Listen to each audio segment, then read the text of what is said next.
This is the Veteran Trash Talk Hour, hosted by Nick, Dave, and Joe. Today's special guest, John, who took a rocket straight to the head while tying his boots.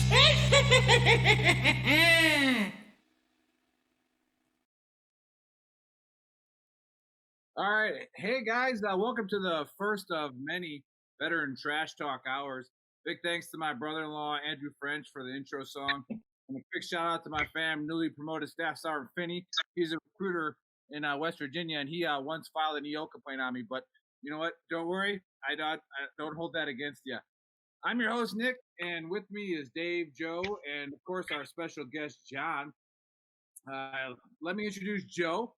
All right, Joe is the unemployed lumberjack-looking motherfucker who currently works at Home Depot as an interpreter for illegal immigrants. He's a huge Ohio State fan, and it turns out he pees sitting down. So, hey, I appreciate having you here, Joe. I love you, man, and good to go. All right. Well, hey, I got nothing for you on that. That was a beautiful intro. Thank you. I'm honored to be here. It is now my distinct pleasure to introduce you to Dave. And where do I begin to properly introduce Dave? I'd feel remiss if I didn't mention his failed attempt at impersonating Slim Shady and his gutsy attempt to break into the German hardcore gangster rap scene to no avail. After having his first two LPs go triple plastic, Dave thought, what'd I do with that recruiter's number? And the rest is history. So I'll let this man take it over from here. Dave? Yeah. Dave? All right, I got you. See at heart. No, yeah, that's true. Definitely true. My gangster rap career in Germany didn't work out for but I'm glad to be on this show with Britzen, Nick, my buddy Shanner. We're going to have some good times on here. I'm supposed to introduce Nick. So, I could have written a lot of stuff about Nick. Sadly, I've known this guy since 2004, and as we all know, this motherfucker loves hearing himself talk, even more than he likes spending literally all of his time trolling people on Facebook. I mean, has anybody ever been on Nick's Facebook or watched his social media? He is deeply in love with his voice and the way, he just thinks he's the best and God's gift to earth. So I am happy to be here with him, but he is the biggest troll, kind of like a Facebook terror, whatever. But I'm going to hand the mic over to him and let him talk about this page and let him talk about Veteran Trash Talk and kind of go from there and what we're trying to do with this thing. Over to you, Nick. All right. Hey, awesome. Thanks, guys. Big shout out to Kadisha, who set up this page for us. She did a solid job. Big help. And then obviously to Suds. We got our little Asian back there doing the maestro on all the technology stuff. We don't know how to do that. But we started this page pretty much just talk trash to each other, man, to talk shit. All right, you're a Marine, that's cool. You eat crayons. You're in the Navy. Nobody really cares. But we'd also like to acknowledge, veteran suicide. We know that it's crazy. We know that the numbers are stupid high. I mean, more than one is too much. But I posted something on the page the other day from a buddy of mine who lost his old first sergeant. His old first sergeant committed suicide. And in the obituary, all right, his family literally said when he got out of the Army, he lost everything. He missed it. He missed it so much. So if this page saves one life, I don't care what else happens. So this page is for you to come on, talk to us. We're going to tell you to get over it, and, ranger up or whatever. But people have no idea the brotherhood and sisterhood that we miss. And so just having that ability to talk to each other and, share stories with people that know exactly what we're talking about is awesome. We're also going to use it for a platform for veterans to promote businesses. So somebody asked me what's the big difference about the page is, we're not going to ever be like, oh, well, we can't put that on here. All right. We are going to promote your business. All right. If you're a veteran, all right, put it out there. We will blast it out. And obviously the more you share us, the more your businesses get exposure. But grab your drinks, all right? Enjoy life, enjoy everything. Stay afterwards. We're only live for an hour. So stay afterwards, and if you're on Discord, and we'll chat, and we'll talk with whatever you guys want to talk about. So without further ado, with us is John, the man of the hour. All right, John is a really, really good friend of ours. Okay, everything everything that happens is an absolute conspiracy theory to him. Okay, so if you ever are wandering around somewhere in Pennsylvania and you see a guy running around naked with tinfoil on his head, all right, that's John. All right, that's what John does. All right, he can't. We'll try it today, maybe if he wants to, but he can't stand up without closing his eyes. When he closes his eyes, he falls over because his equilibrium's all fucked up. And the reason why is because he took a fucking rocket to the head. So, like, I mean, I have up, but that didn't happen to me. So, John, without further ado, man, I'd love to have you on the show. Please tell us your story, man. Tell us what's going on. My story was from a beautiful Baghdad night in 2009, January 2009, and it was all of our second deployments, I believe. And actually, it was a pretty sweet gig. Like, I got hooked up. Like, I wish I could have left with you guys, but I went over to that artillery battalion to do their target platoon. And compared to our first deployment in Samara and being stuck in connexes and 30 of us in rooms on bunk beds, it was kind of nice to have my own room and everything. I thought it was nice to have my own room. Maybe if it was a different room, it would have went a lot better. But either way, so January 10th, just hanging out. It was a pretty cool guy job. Like, we only had to go on raids, and we only really did prisoner transport and raids. That's about it. Like, a couple of times we just went walking aboard. But the Cordell Stewart, actually, it probably came from your sector, so I'm a little disappointed that it made it my way. But the Cordell Stewart, a 107 rocket happened to hit my room that I had the internet and was living the dream. And I don't know what's wrong with civilians. I try to tell everyone it was a blast, but they kind of look at me like I'm crazy when I do. But You're fucking crazy. I think it's funny. But either way, I had this young team leader that I want to give a shout out to, who is, I don't know if he's here. I texted him earlier, but Jake Mammy, one of my team leaders, he was actually with me. And the funniest story about it is he had a little, we'll say 18-year-old girlfriend. And she was trying to send pictures to him, and nobody else had the internet. So I was like, I got you. You're my boy. I got you.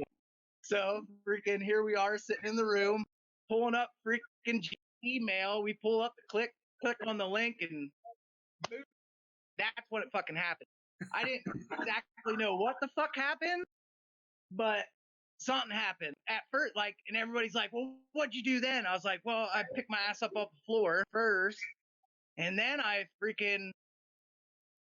well, it was all dusty and shit, so I left, and I never really knew exactly what for a little while later. I thought, like, it was a time when there was a lot of, like, Iraqi police attacking U.S. soil. I thought my room got fragged or the 107 rocket, and that dude laid it on my room. But luckily, I'm still here, and everybody says I'm man alive. But then again, there's 1,000 rooms on the fob, so how lucky am I?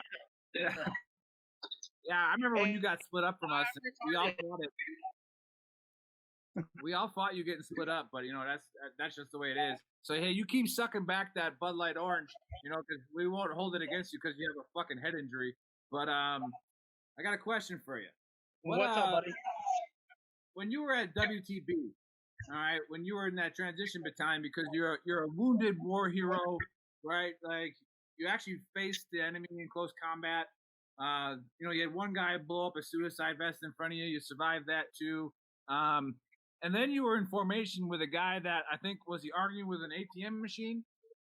How did that go? How did WTB? How did that transition go? Actually, if I could tell you the truth about this, was in 2000. In 2009, I got, right after it happened, I got medevaced out to Balad and then Launchstool. And the craziest thing, then they did like a TBI test, so I had to go back to the state. But the craziest thing this is kind of off track, but when I got to Walter Reed, like the next day, I'm walking down the sidewalk and Culpepper's still there. And I was like, whoa, dude. I was like, what are you doing here? And he had a giant hole in his leg on top of it. But, I mean, I didn't even know. Did you guys know that when he went out through Balad, like a mortar hit him too? Yeah. I didn't know that until I saw him. Or either that or I forgot.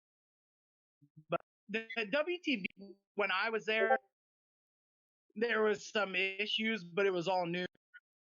If you know what I mean, and I haven't been there in 7. I wasn't really a fan of it. It took years. I tried to stay in, but I couldn't. Like after that was a year, and it took like another 2 to get out. So, Hey, how long from when you were hit to when you got back to Bragg? How long did that take? I got hit January 10th, and I think by like the 20th, I was in DC. I went to DC first, so Walter Reed. Yeah, that's kind of what I was wondering is sometimes with a head injury, you know, you got short-term memory loss and stuff like that. I was wondering if you remembered who picked you up at Bragg. Do you remember that weekend? Yeah, parts of it. So do I, because I took you out to ITS, and I think we racked up about a $300 bar tab, and you were feeling just fine to order the drinks, but all of a sudden when the tab came around, it was, I just got hit with a rocket a week ago, you know, that old chestnut, and you just disappeared. So I'm just making sure that we both remember that. That was the migraines. You got to pay up, though, to hang out with me. Yeah. Yeah. As soon as that tab showed up, all of a sudden he just got hit with a rocket, and he's got stuff to do. Yeah, I mean, I just want to make sure you remember. Yeah, they come on out of nowhere. You never know when they're coming, no warning. Yeah. Hey, Shanner, on a serious note, though, like for all the vets, you know, that are listening and everybody that's like transitioning everything, like, you know, what kind of challenges did you face with the VA and, you know, working on getting disability, things like that? I mean, you know, there's a lot of people watching that are probably getting ready to get out, you know? When I was getting out, like I said, it was new, a smoother transition now. But one of the biggest problems that I had with that brain injury is this is something that I kind of wanted to bring up because it's kind of a mess and I'm not sure how it happened. But when I was there, I had an issue, and even with the VA too, like when I first got out, till I kind of fixed it myself because you know who we are. But because I had the brain injury, I would go to see a psychiatrist, and they'd say, "Hey, man, you're fine with this, but your problems are all psychological, so you need to go see the psychiatrist." And you go see the psychiatrist, and they would say, "Hey, man, your problems are from that brain injury, this personality, blah blah blah, from the brain injury. So you got to go see them." And it kind of was just like you just got bounced back and forth, but nobody really did anything to. And that's the thing that really bothered. I mean, I'm sure it's better now. Like I said, this was a decade ago. Like that was kind of an issue because I didn't really know what was wrong with me, and it felt you went to one place and told you it was the other thing, and then you go to that place and they tell the thing you came from. So there was kind of a what's going on here moment. God bless you, brother. God bless you, brother.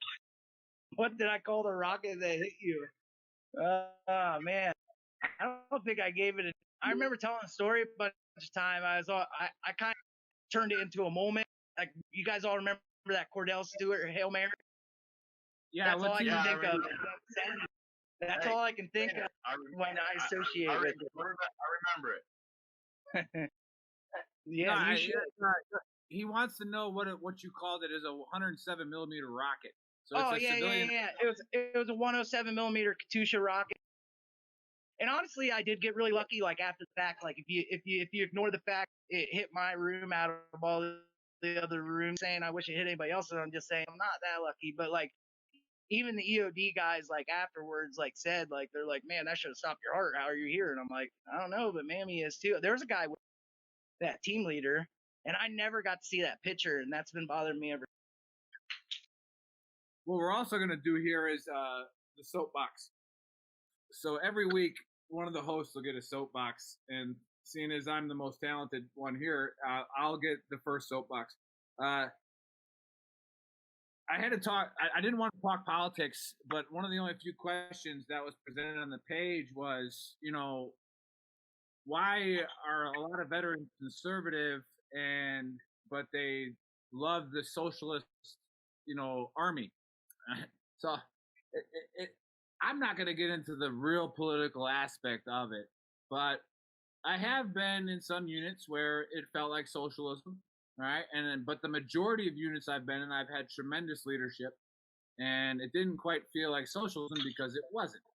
So you have a structured hierarchy that says it's their way or the highway. So if you're a leader that feels like the Army's socialism, it's because you're making it that way. All right. You are saying that nobody else matters below you. All right. My idea is the only idea that works. And then we're going to put you all in line and you guys are going to go. So if you tell somebody to sit down and shut up and color, all right, their brain is going to shut off. Right. So you have to promote an environment of growth. And anybody who knows anything about economics and the history of the world, socialism hasn't grown anything except starvation. Right. And that's what you'll do to your unit if you're a socialist type leader. You tell everybody to shut up and get in line. Their brains are going to shut off. And that's it. Right. And like I said, I was fortunate, right, to have a bunch of leaders that allowed me to talk, allowed me to give my opinion. All right. I didn't always get my answer, but that's where the hierarchy actually comes in, because you're not thinking 2-3 levels up in the military sometimes. Most privates aren't thinking of more than what's going on tomorrow night. So, yes, you do have to get in line in the military. However, if you're a leader and you promote growth in your organization, you promote people to use their brain, which means you don't tell them how to think, right? You give them the guidelines and you let them come up with ideas. So the Army's not socialist. I know that every time I beat Dave in push-ups, which was rare, but I would do it once in a while, right? He didn't get the extra ones that I did, right? My score was higher than his, right? And when I always ran faster than him, he didn't get those extra minutes, And guess what? When I did what I was supposed to do, I got promoted fast, right? That's not socialism, right? Like, so I got to go to the board quick and all that kind of stuff, past the board, right? There was no equal treatment to everybody. I passed all them motherfuckers, right? So it is what it is. It's the unit you make it. So that ends that debate pretty much. So then the last part of my soapbox is I'm going to talk about Joe. All right. So This should be good. Joe called me this morning and said, don't talk about me because my family's watching.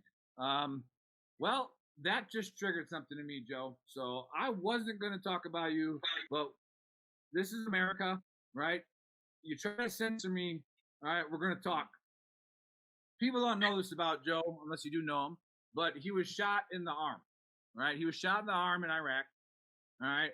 And he bled like a stuffed pig from the smallest fucking wound you've ever seen, right? I'm talking tiny, right? And he cried and he cried and he cried. And it was just like, Joe, you're shot in the arm. Like, stop. Get over it, right? So I'm on the maneuver element. I'm on the maneuver element that day, right? That night, actually. So I'm coming around on a flanking maneuver, and I see the guy that shot Joe, right? And the assassin Tito, Olivera, shot 1,000 rounds at this guy and put a bullet in his head. But we don't know that, right?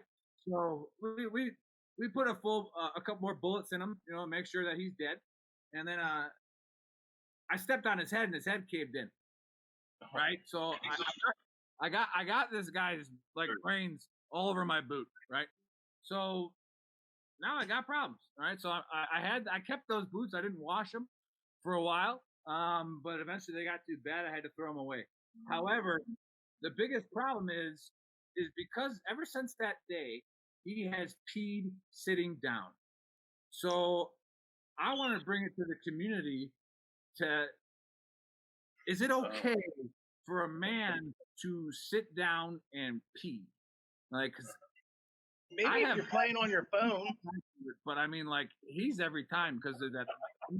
A hole in his arm, and he's got a pee sitting down now. I mean, come on. No, I remember the night differently. Obviously, that's okay. I remember like I was on my way to the aid station, and I hear this like really high pitched like cracking voice, and what are you, Nick, 6'2", 6'3"? The way he collided, I actually saw the crocodile tears because he thought that I was really hurt, and he was really really upset about it. And I could see how he could like turn that over, but he was the first person I saw when I got out of the truck, and he was pretty shook up about it. So no, everything else though was pretty spot on. Yeah. I was shook up because I mean I was glad to have that guy's brains on my boots, but I was like, man, did Joe get killed? Like so, but nah. That's You been were the crying. debate. That's been the debate though. Is like Nick says, is it worse to sit down and pee than it is to miss the bathroom door completely and just piss sitting down in the shower with the curtain wrapped around you? So I don't know. I guess we're both guilty. Yeah, I recall that night. I wasn't out that night. Yeah, listen.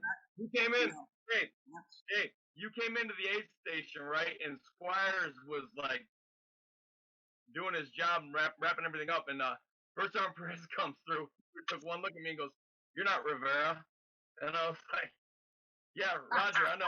He turned around and walked out. I was like, "Man, I'm not on his radar yet."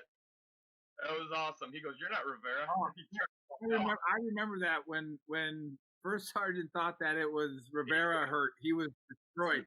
And then when he goes in there and finds out that it's you, he's like, "Yeah, I don't think about you, no." I remember that. Nobody cares about that guy.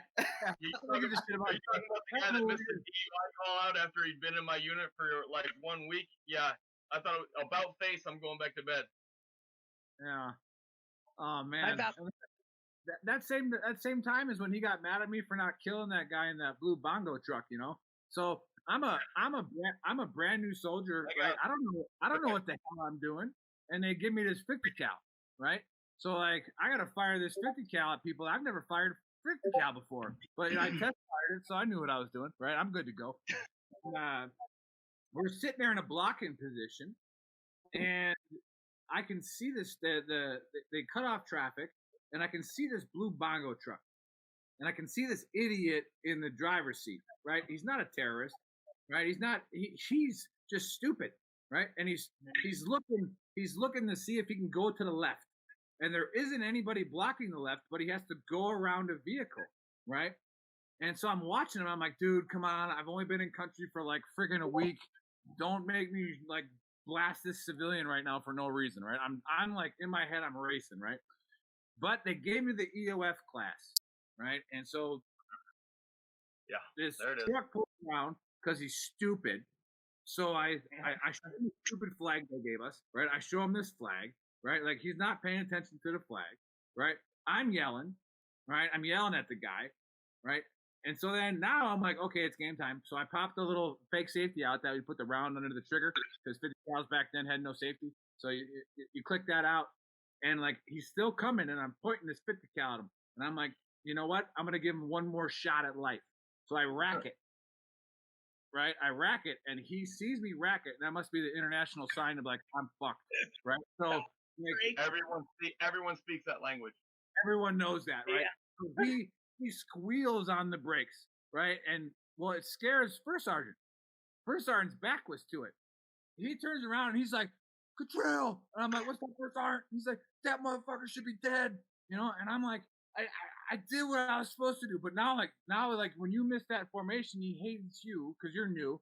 I'm new. Now he hates me, right? And I'm like, why?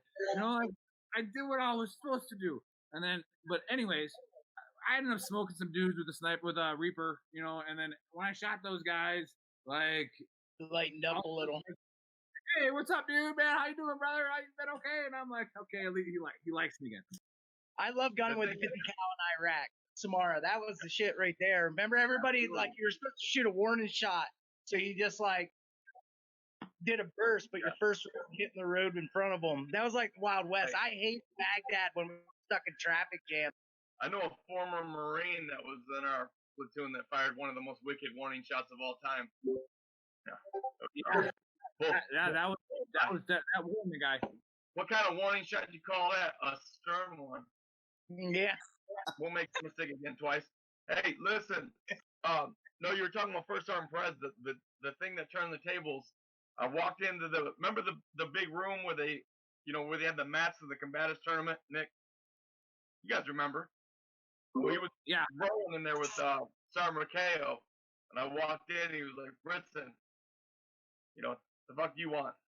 I said, "Nothing, first sergeant. I'm just sitting here watching." He goes, "Bullshit. Get on the mat or get out." And then proceeded to ragdoll me for like 3 or 4 weeks. Like, I'd come in and then that was it. I did that one tournament and did well, and him and I were good. Yeah, he's got a gym now, and I always tell people that he was one of the best first sergeants that I've ever seen in my life and ever did. And like I said, I could have complained all I wanted and whined, but that's what WTF moments is for. It's tough love back in the day, man. I mean, you didn't get it. You guys remember I used to teach this knife fighting for PT? Yeah. And Sergeant Major got pissed at him. Why are you teaching these guys knife fighting? Because it's my platoon. I'm gonna teach them that. Yeah. because they might need to knife fight. They might need to knife somebody. Yeah. Never know. Might need a cake too. You know what, Dave? When I came to the 82nd, I was like, it can't be that bad. I'm leaving. Can't be as hard as us. So the stop seat community's like, hey, the 82nd sucks, and I'm like, no, I'm a positive guy. I'm gonna rock on through. All right, and then I get to this office that I have to report to, and there's David fucking Deal, right? And I'm like, holy shit! I'm like, this is who's gonna be in charge of me? Right. Thanks for the comment. Hey, listen, Nick. I'm sitting there and I'm like, this is Nick, don't lie. That's the first time you got scared. Don't lie. Right, I was scared. That's the first time I was scared. And so like I get smoked all week. All week I get smoked by Deal because he thought I was Britson. So Joe didn't show up. Joe didn't show up to a formation. So every time he saw me, because we were the new guys, he just flipped me. And then my team leader would have to go up to him and be like, "Hey, why are you smoking Cottrell? What do you do?" Oh, this is Cottrell? No, it's Britson. Dude, I forgot about that. No. I don't remember it. I don't remember it. Yeah. I don't remember it. Honestly, now that I think about it, I can't help but smile. Because Nick earned them. He earned them back. Nick, where'd you go? That's the way to go. I think he left. I think we hurt his feelings. No, I'm here. I am here. All right. But hey, you got any questions, Dave, or anything you want us to talk about? There's a lot of things like this that you're doing here that are on Instagram and whatnot, and those guys are meeting with a lot of success.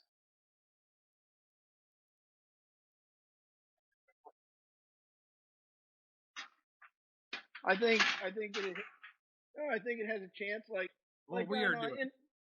That's what I'm talking about. Like on Instagram, there's a thing called the Tasteless Gentleman. There's a bunch of dudes, drink beer and whatnot, and they have kind of like a podcast where they just bullshit about current events, and they kind of do it by remember there's commercials like Man Rules, They get a point, Dave. This is like my push-ups you used to make me do. It's too many. What's up? No, I am coming to a point. I'm saying it's just that they're straight up guys sitting there drinking a beer, bullshitting about dude things. And I'm just saying that I think this has an opportunity for you guys to, do something with this. That's all I'm saying. We actually also, like what Nick said in the beginning about with veteran suicide, we even had that in Charlicum. So, I mean, it's important to us, but most of all, I'm not going to lie, I miss you little assholes, and I don't know why this didn't happen sooner. Well, I'm sorry I was busy, weaving a blanket of freedom. All right. Joe was doing whatever he was at Home Depot. All right. Dave was building the force. Right. And so it took this coronavirus, whatever, bring us all back together. Get us all back together, because now I'm sitting here and I'm like, you know what? If I'm bored, imagine somebody like gotta be like me. Imagine somebody with no fucking brain. Yeah. Right. Like, I want to get this guy on the camera and I want to talk to him because I love him and I don't want anything bad to happen to him. Yeah. And then, like I said, that's what we need people watching to do. We need to have them understand that, hey, spread it around. If you know a veteran that's struggling, hey, watch this show, man. You know, bring him on there. We'll talk to you. You know, you got a business going on. Hey, sorry, Dave, I kicked the wrong Dave off. I was like, I'm not tinkering around. What the hell happened? Hey, what happened to Paris, man? Tell me back in the meeting. I know he was on here. I mean, Paris got hit by a dishka. You know? Yeah, dude. Remember how that shit went right along like the back of his neck, like right along his spine too? Hey, don't tell it. Let him tell. Get him on here. And let him tell it real quick. Yeah. Hell yeah. Paris, I was sitting in the truck with him. Britson and I had to go through gunner drills, man. Like Paris on the gun, just slaying lead down 20th Street, and then we're doing our gunner drill, we're prepping, and I look at Britson. Whoever's lap he falls on, the other guy's getting on the gun, and Paris falls on me, all shot up in his arm and stuff, and I just look at Britson, and Britson's like, fuck. And he gets up on the gun and just lays waste. Paris, get on here, man. Yeah, I know. I just messaged him. I told him to get his ass. That was pause the whole story. Let's get him on here. Was that video? Do you guys still all got that video? Was it Murphy made? The one that I made? Yeah, the one that Joe made. Or did you make? You didn't make that. Come on, Joe. Come on, Joe. Listen, no. Knock it off. Hey, Murphy made one, the hip hop, and it was kind of like clip. I made one that like me and Cosmo went through, like. You made one daily, in country? for like the last 4 or 5 months. Anytime we get a good video, remember, Dave, how many times we'd add to that video in the room? How many times I want to take the laptop and snap it in half because I was using that program that kept freezing? But we made it work. Some of those videos we probably can't share, though. The name of that video, whenever I find it, is named Murph something. So it wasn't you, Joe. It was a good video, though. I appreciate it. Dude, that was a good video, man. I wish I had it. That's what I was saying, too, like, about coming on here and talking about that stuff in Baghdad. Like, I had pictures of my room and everything and, like, pictures of my laptop. Like, I was sitting on that laptop that got blown up. And, like, I had to pull that stuff up. What's that? When I picked you up, you had it in the tough box in the back of your truck. Yeah, I got it there, actually. That I came down there. You're like, check this out, Britson, this saved my face.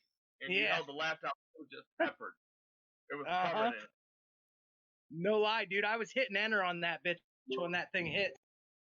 I know. I sent him a message, too. He said he's trying to find the link again.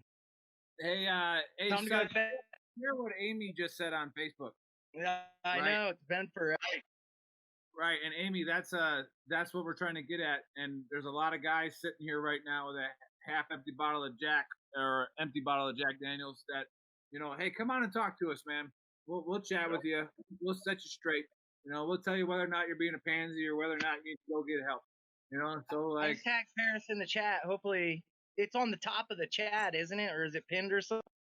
No. Hey, let me just give it. Let me give a shout out real quick. Let me give a shout out to Amy real quick. We even let Marie on this page. I think Amy and Angela, both close friends of mine, will always be friends of mine, obviously. Family. And so we got Marines on this page too. So you're good, Amy. We haven't kicked you yet. Yeah, I can't promise you crayons, but we could pay you in crayons if you ever want to come on. So that's what we'll do. Yeah, so any guys want to be Facebook heroes and warriors, that's cool. But man, come on here. Come on here. We'll tell us what's going on. The shirt I'm wearing is the only shirt I wore for like the first year I was in the Army because I didn't have any clothes. And Legends Pub on Bragg Boulevard, they gave me a shirt. Check them out, PPR. Yeah, and then we used to go in there and drink Pabst Blue Ribbon. And I remember drinking PBR. Yeah. Bottom of the cap had a card on it. So whoever had the worst hand at the end of the night had to pay the entire tab, right? So all you had was 400 bottle caps up here. Like people are slamming 6 beers to try to get their royal flush, and it's just great. It was a great time at Legends Pub on Bragg Boulevard. Yeah, remember Bragg Boulevard in general was a fun place to be on the weekends. Yes. Nick, I still got that picture. I still got the picture you holding the Legends T-shirt up on the 1150 on the Up Armor. Oh, me and the famous guy from the State of the Union address. Oh, Yeah, Williams, the other Williams. Where's the other? Where's Brandon? Oh, Brandon. Where's Brandon? We want to talk about that. He'll start crying. He's from Detroit, man. Yeah, those guys. Yeah. Those. I keep trying to tell people that the only honest thing I say on Facebook is happy birthday. Right? So, like, I post stuff, and these people, they're great people. You know, I'm going to sound like Trump here, like Big Ocean. They're great people. There's the greatest people ever, right? They argue with me on Facebook, and I'm like, dude, I don't care. They share links. I don't read the links, right? I come up with whatever I want to say, and they're like, did you even read the link? And I'm like, yes, even though I didn't. You know, and I'm like, I don't care. Like, it's literally a statement to get your brain to work, whether or not you agree with it or not. And like we know as veterans, you only need about 10% truth in a story, and then you can take it from there. Just Oh, hey, I gotta say something real quick in the chat, Nick. This is pretty funny. Amy wrote, "At least using this forum, someone can't set the house on fire." I'm in the backyard, and if you got alone, like you guys almost burnt my house down on a Super Bowl. We need to clarify this was not me. What was the guy's name? Mercer? Whoa, wait, what?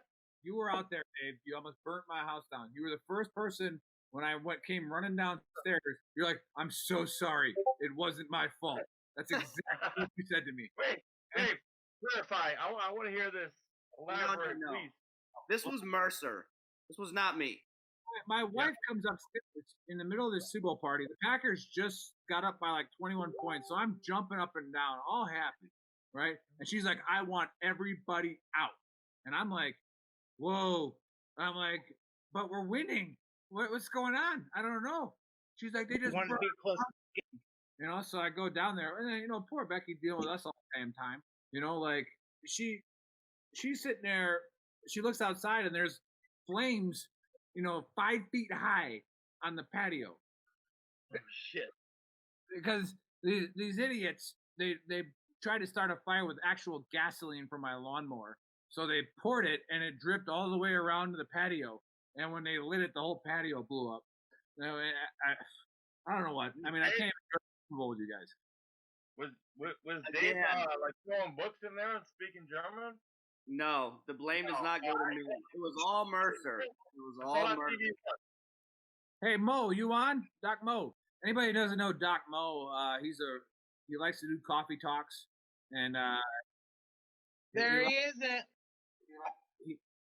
He's an emotional guy. So we're here for you. What do you got to say? Yeah, I'm just here to party. Yeah, right. I heard there's a party out here. Forgot stripper.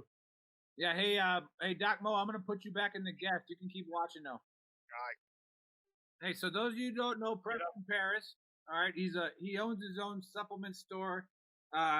It's taken him about 17 years to get as big as me. But he's old. Yeah. I mean, he's a gymnast, right? He's like 5'7", 180 of all muscle. So Yeah. have fun, It's dude. kind of impressive. Yeah. Although his bench press form still sucks. Well, yeah, I get on it. Like that one on the Never all the way down. today. Never all the way down. Like literally, You like Sarge back, leave him alone. Yeah. It's almost like watching someone sneeze when they do the. So Dave's legs, right? Not a big deal. Right. So he came from this country over there on the other side of the ocean, right? And he's like, "Hey, soccer's the best sport," you know. And we're like, "No, it's not." Dave, stop. Yeah. America. Like you're He America. called it football though. Don't even try it. Right? So we're sitting here in Baghdad, and I was like, all right, Dave, I'm done with this argument. I was like, you're going to get two guys that played soccer in high school, and I'm going to get two guys. No, we were in Bakuba, and I'm going to get two guys. Oh, dude, Bakuba, between the birds. Yes. I was like, I'm going to get two guys that play baseball, and I took Joey and I took Peterson, right? And you picked Aguiano and somebody else. And we 3 boys from Wisconsin, Iowa, and Michigan. never played soccer in my life. But Never played a lick of soccer. But we were just better athletes, you know. So like, we destroyed you. I mean, it wasn't even close. So I mean, that kind of ended that argument. You know what I mean? So I don't recall any of those events occur. that was a good time. That place got blown up after we left. It did. Hey, Nick. Was Nick, that were where you the there? 573 cab was or whatever when it got hit? Was that you guys that were there right before Well, that? that was Barcuba. We're talking about the second deployment when we went to Baghdad. We stayed on this little shitty place called, what was it called? Baladia? Yeah. Yep.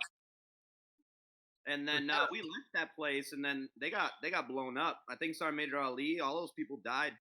Well, they came out with I think they came out with a targeting packet for General Ali after we left. So Yeah, every time he was on mission with us, nothing happened. As soon as we're without him, vehicles start blowing up. Things that that was Ronaldo. yeah, Ronaldo comes out of his shoe, and he's like, "Hey, where are we going today?" And I'm like, "Ronaldo, you know I can't tell you that because you're dirty." You know? Hey, Nick. And he's like, Nick. he's like, no, I need to know where we're going. And I was like, Ronaldo, I'm not telling you where we're going because I know. You know, and I can't tell you. He goes, no, seriously, I need to know because either I bring 9mm or I bring my AK-47.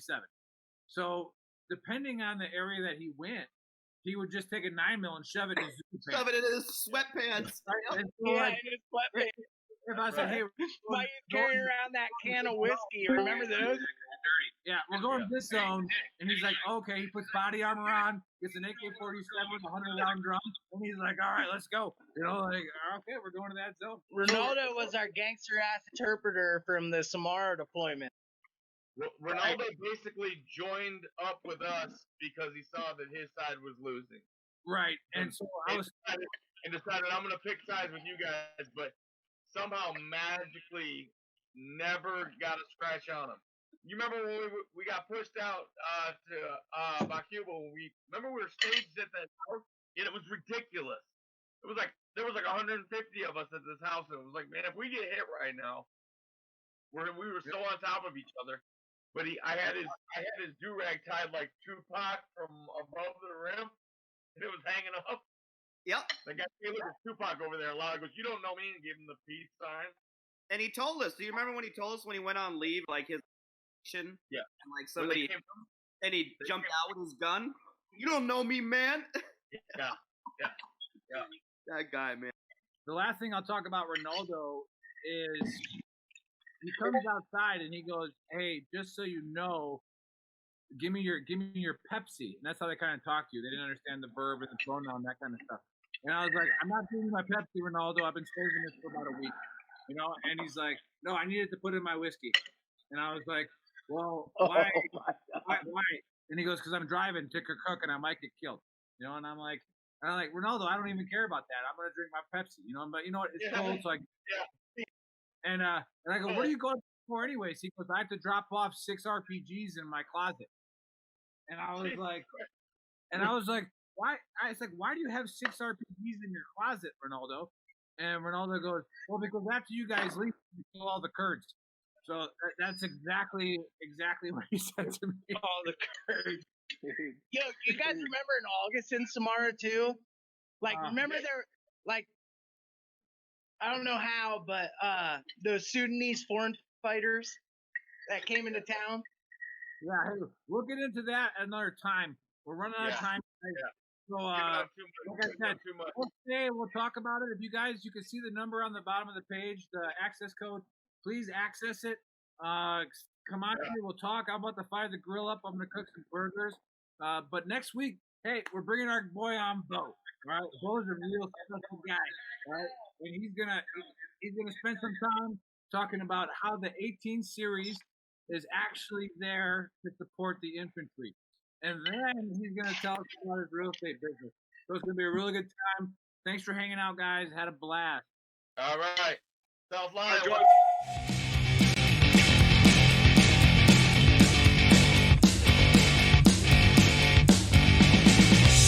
Ha ha ha ha ha!